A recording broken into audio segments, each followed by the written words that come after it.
Je m'appelle Gérard Pelé, je suis un ancien fonctionnaire de la santé publique à la Direction générale de la santé et j'étais modérateur d'une session en séance plénière organisée par le Collège de la médecine générale qui avait pour titre « Existe-t-il une spécificité du soin pour les personnes lesbiennes, gays, bisexuelles, trans et intersexes ?»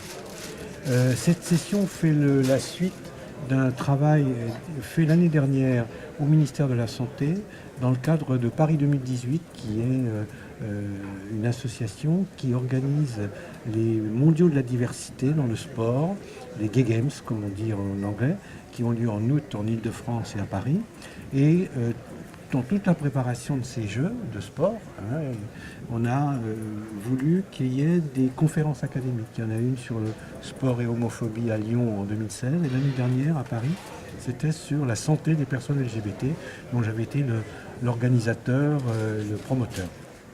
Donc le Collège de la médecine générale était l'un de nos partenaires au Conseil scientifique et éthique et en tant que société savante pour nous aider à faire le point sur la recherche, voir les actions de terrain, tout ça. Donc, dans ce cadre-là, nous avions lancé des appels à propositions d'action, d'expérience et de recherche qui nous a amené à sélectionner un certain nombre de présentations. Ça a duré 2 jours. Et aujourd'hui, c'est le collège qui veut prolonger ce travail de l'année dernière pour voir avec les professionnels concernés, que sont les médecins généralistes, ça veut dire quoi de travailler aujourd'hui sur ce sujet-là, moi en tant que médecin généraliste. Voilà. Donc sur cette session de 1h30, on a rappelé quelques chiffres parce qu'à la fois les gens qui ont les minorités sexuelles sont, comme le nom indique, minoritaires, de 3 à 5%, mais en même temps des spécificités de soins très particulières sont soumis à un certain nombre de handicaps par rapport à la violence, par rapport au VIH, par rapport au suicide et tout ça, qu'il est important que les médecins soient conscients. Donc on a voulu faire une session qui montre des exemples concrets, d'où on a proposé quatre actions qui nous semblaient intéressantes. D'abord la présentation d'une thèse qu'a fait Thibaut Jezerewski en tant que médecin généraliste sur l'état des lieux des difficultés rencontrées par les homosexuels face à leur santé et en médecine générale en France. Voilà, donc il nous a présenté ça en premier.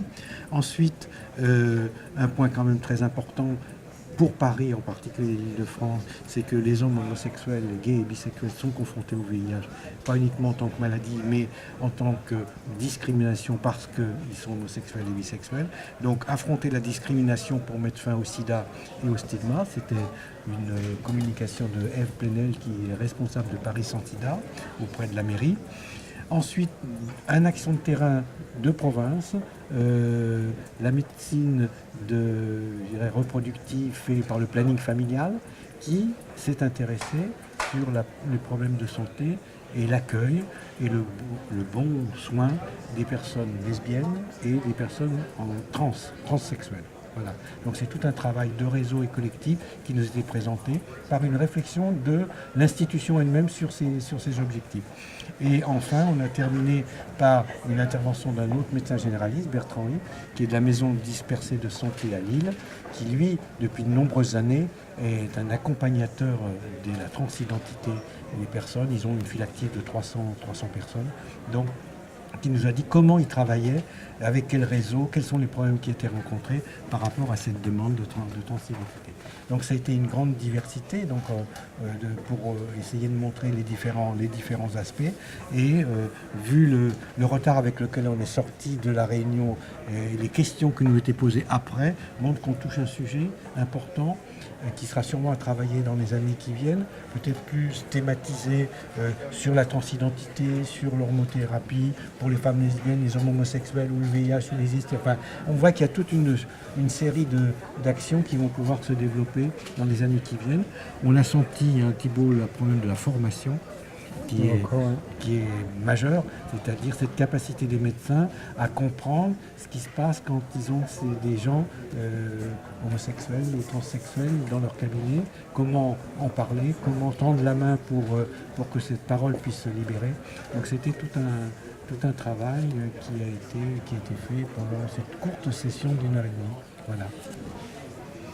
Donc moi je suis Thibaut Jędrzejewski, j'ai présenté en fait ma thèse qui s'appelle Égal MG, donc sur les difficultés rencontrées par les gays et lesbiennes en médecine générale en France. C'était une thèse qui m'a pris beaucoup de temps, qui a donné des résultats assez importants aussi sur justement la relation médecin-patient, sur le coming out au médecin, sur les choses qui peuvent poser problème en consultation, autant pour la prise en charge, pour le soin, que dans la relation médecin-malade en fait. J'ai fait tout un travail bibliographique, aussi socio-historique, voire philosophique sur qu'est-ce que c'est que l'homosexualité pour la médecine, comment on l'envisage aujourd'hui. L'homosexualité, c'est un terme qui a été créé par des médecins et qui a apporté son lot de négativité, je dirais, dans l'histoire. Et l'homosexualité a été dépathologisée en 92, donc relativement tardivement. Et aujourd'hui, il n'y a plus vraiment de communication dessus de la part des médecins. On l'a un peu laissé tomber et par contre, on n'en parle pas trop de façon positive. Donc on garde notre héritage, mais par contre derrière, on n'en parle plus trop de façon positive. Donc ça, c'est un peu le contexte.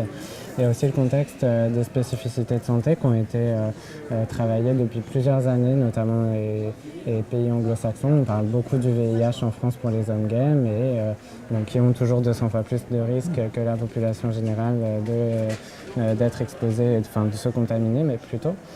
Mais il y a d'autres choses, il y a la santé mentale, il y a la question de la santé sexuelle et gynécologique, voire reproductive, mais qui est un peu compliqué aujourd'hui pour les personnes lesbiennes.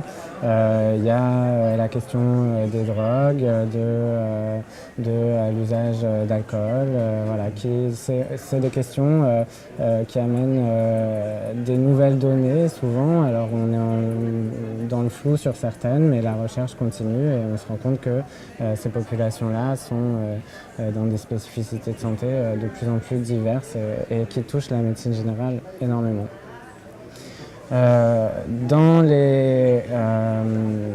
la relation médecin-patient, je me suis rendu compte de pas mal de soucis, notamment que finalement l'orientation sexuelle est pas assez dite, enfin elle est dite dans 50% des cas, voire moins, en fonction des parcours de soins, en fonction de si les personnes voient un médecin généraliste ou plusieurs, ou si elles sont gays ou lesbiennes. Justement encore, la santé gay et la santé lesbienne sont des choses très différentes et il y a des ruptures de soins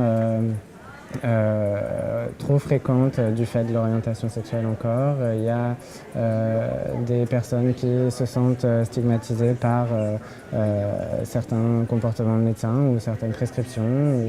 Voilà. Et j'ai essayé de mettre le doigt sur tout ça et en effet il existe beaucoup de problèmes entre les médecins et les patients et patientes homosexuels. En conclusion, j'avais proposé deux grands axes sur ce qu'on pourrait faire plus tard pour améliorer ça.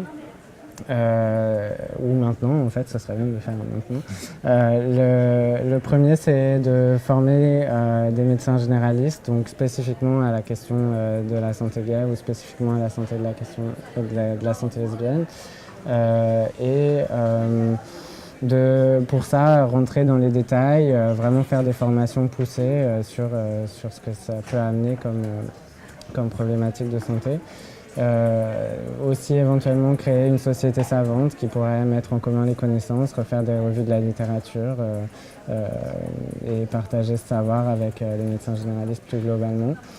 Et puis d'un autre côté, il me semble important de toute façon de faire des formations pour les médecins généralistes plus globalement, mais plus superficiellement, parce que les médecins généralistes ne sont pas tous confrontés à cette population qui reste minoritaire. et du coup peut-être initier à ces différences, initier à ces spécificités de santé, à comment on pose la question de l'orientation sexuelle, quels sont éventuellement les quelques modes de vie à connaître des personnes gays et lesbiennes sans faire de généralité, sans stigmatiser, tout en trouver le bon curseur pour prendre en charge ces spécificités de santé ou adresser vers des médecins plus compétents.